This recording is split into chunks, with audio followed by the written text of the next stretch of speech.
Vipi kaka? Hapa sasa tuko county gani? Hii ni Tana River County. Tana River County. Ya sub county ya Tana Delta. Tana Delta sub county. Ya hapa tuko mbali na Garsen, kijiji chenyewe kinaitwa Dida Ade. Dida Ade. Hii kijiji ndio Dida Ade. Na Kibusu. Ya hapa mbele kuna stage inaitwa Kibusu. Kibusu. Sasa hapa ndio kulikuwa kwa Mungatana ama? Mungatana si mbali, Garsen hapa mbele. Garsen sasa huko ni. Hii pia bado ni hii county ni kubwa. Ni kubwa sana. Ni kubwa sana. Na wenyewe ni wafugaji. Wa ng'ombe mfugo. Wanafunga. Unaitwa Karisma. Hapa kunaitwa Karisma Ward. Karisma Ward. Karisma Ward. Huku ni mbali bana, huku ni nyingine. Baba.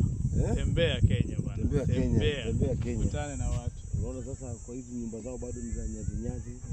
Kwa sababu wakati kiangazi kinakuja inakuwa balaa. Hapa sasa ndio mifugo zinapatanga shida wakati wa kiangazi. Kabisa. Hapa ndo shida. Unapata mtu wako umefuga ng'ombe kama ngapi?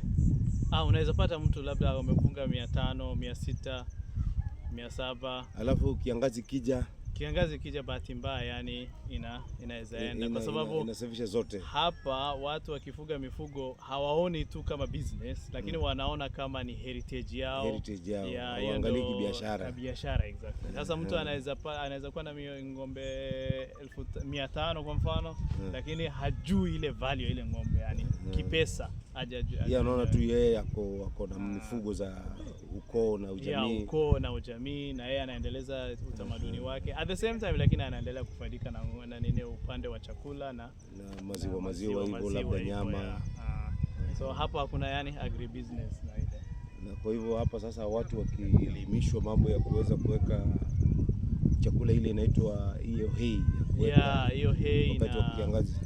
Na hiyo pengine hapa watu wakifundishwa yani kilimo cha sasa ile modern agrobusiness na nini, I think with time they will take care of their economy. Watateka economy yao itakuwa vizuri 100%. Asante mwenyewe. And this is the beauty of our country by the way. We have so many people. Kwa hivyo hata nimeona hata kuna kilimo kumepita place zingine, nimeona kama kuna kilimo ya mahindi. Exactly by the way. Tuliona mashamba ni vile tu mbolea hawajaweka.